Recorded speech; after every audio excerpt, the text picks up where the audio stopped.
नमस्कार दोस्तों, हमारे स्टूडियो में आज माधव देव राणा जी मौजूद हैं। ये संगठन आरएसएस संगठन की तरफ से इन्होंने देश की सेवा में अपने आप को काफी समर्पित किया है और इनसे जानेंगे कि आज इस देश के लिए किस किस तरह का मतलब समाज में किस तरह का इन्होंने काम किया है और किस तरह से यहाँ तक पहुंचे। आरएसएस संगठन में जब ज्वाइन किया और कैसे यहाँ तक पहुंचे, समाज के लिए क्या क्या किया है इन्होंने। तो आपका नमस्कार दोस्तों, हमारे स्टूडियो में आज माधव देव राणा जी मौजूद हैं।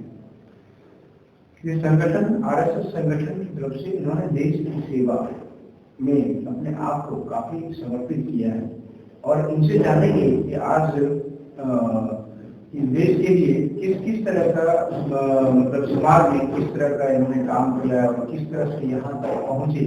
आरएसएस संगठन में जब ज्वाइन किया और कैसे यहाँ तक पहुंचे, समाज के लिए क्या क्या किया है इन्होंने।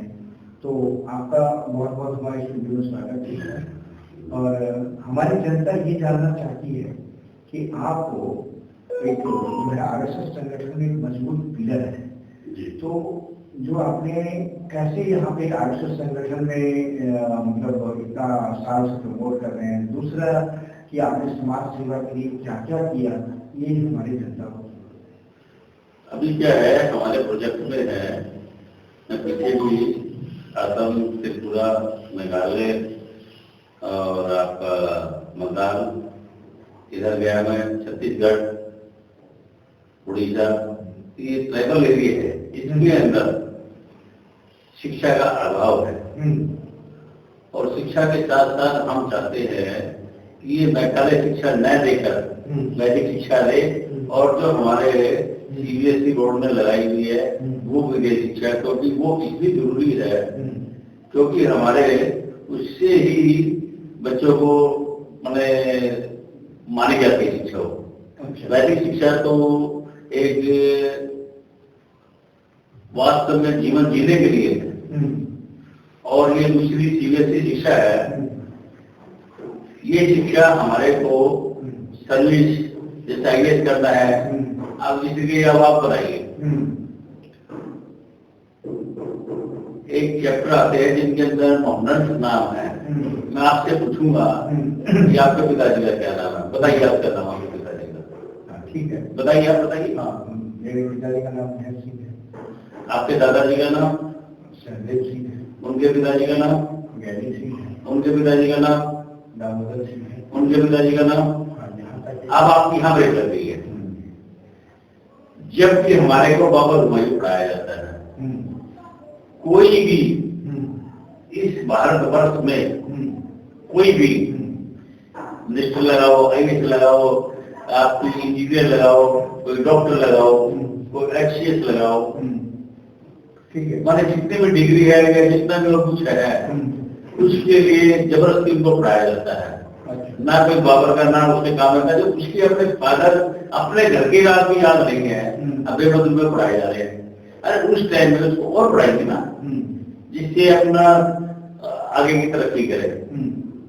कुछ का कुछ पढ़ाया था, ये हमें नहीं पढ़ना चाहिए। तो सबसे बड़ा एक हमारे समाज के लिए ये बीड़ा उठाया हुआ है।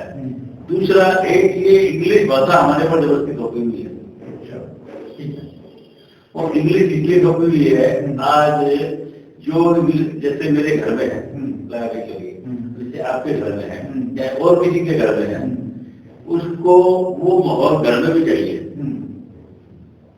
नहीं तो जहाँ पढ़ के आता है वहां तक सीमित रहता हो या अपने जहाँ वो पढ़ रहा है या कुछ कर रहा है, घर में आने के बाद तो उन्हें अपनी मातृभाषा बोलनी होती है।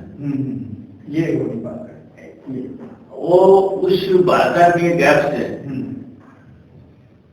वो आगे नहीं बढ़ पाता। अब चाइना है और है, उन्होंने अपनी भाषा में सब कुछ किया है। इंग्लिश हमारे ऊपर जबरदस्ती थोपी हुई भाषा है। ये सब जान कर बिल्कुल ठीक है। मैं सवाल ये है कि सर आपने जिस स्टेट का नाम लिया वो पहले से ही पिछले स्टेट में आता है, ठीक है ना? वहाँ पे लोगों को रोज मरने की जिंदगी जीने के लिए उनको जद्दोजहद करना पड़ता है। सवाल ये उठता है कि वहाँ हम अगर सनातन धर्म को लेके या आपके गुरुकुल की बात करते हैं तो कैसे वो सर्वाइव कर पाएंगे, कैसे उनको गुरुकुल मिल पाएगा, कैसे उनका जीवन यापन हो पाएगा, इसके लिए तो कभी संगठन भी कोई ऐसा काम किया नहीं। अब अभी ये प्लानिंग करे पहले सरकार ने नहीं करने दिया। मैंने जो सरकार थी वो सरकार वैदिक धर्म को, सनातन धर्म को चाहती ही नहीं थी।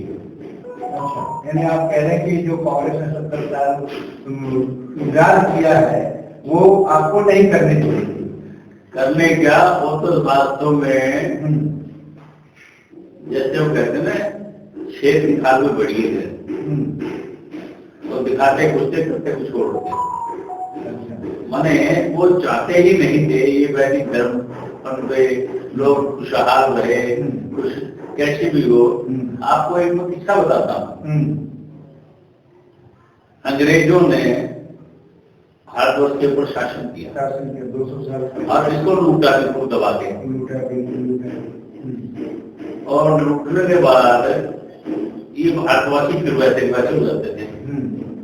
तो उन्होंने, अंग्रेजों ने कहा कि इनको कंट्रोल करना, इनको बर्बाद करने का क्या है इनके पास, इनके पास ऐसी क्या चीज है जो उनको खत्म की जाए। तो मैकाले टाइप के कईयों ने पूरे भारतवर्ष का भ्रमण किया अंदर अंदर।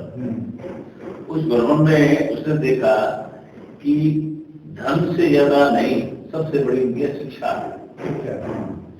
जो ये शिक्षित है और उस शिक्षा के अंदर सिर्फ शिक्षा नहीं है, साथ में लोगों को काम भी दिखाया जाता है। हाँ, जैसे आज BA BCom graduate, BA BCom graduate and post graduate, उसको 10,000 रुपए की नौकरी नहीं देगा। क्यों नहीं देगा? वो थोड़ी गलत प्रैक्टिकल नहीं है। आदमी काम अगर प्रैक्टिकल उसी जानता हो ना तो सब कुछ कर देगा। इसमें कमियां कहाँ है? कमियां भी बता तो रहा हूँ भी आपको सारी डिटेल। तो मैकाले ने क्या किया कि भी इनकी शिक्षा प्रणाली को नष्ट भ्रष्ट कर दो। उसने वही कर दिया। बाबर हुमायूं उसका कुछ ऐसा उसमें पढ़ा दिया जो उनके जीवन में ही काम में आता। ये तो ठीक है, इससे पहले अंग्रेजों से पहले उसने शासन किया है अपने देश पे। मुगलों ने शासन, मगर मुगलों ने ये काम नहीं किया। मुगलों ने ठीक है, खूब किया था।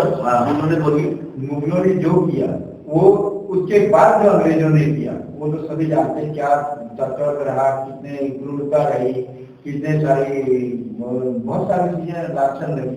लेकिन जो हमारा देश जब आजाद हुआ उसके बाद जो आपका आरएसएस संगठन है वो तो काफी पुराना संगठन है। वो तो 1937 या 1900 से पहले से है। इसके बारे में आप ज्यादा बता पाएंगे। आपने इमरजेंसी 1973 का मालूम है? हाँ जी बिल्कुल, ये इंदिरा गांधी के टाइम की इमरजेंसी लगी। इस देश के लिए किसी ने भी सोचा, समाज के लिए किसी ने भी सोचा, उसको अंदर डाल दिया।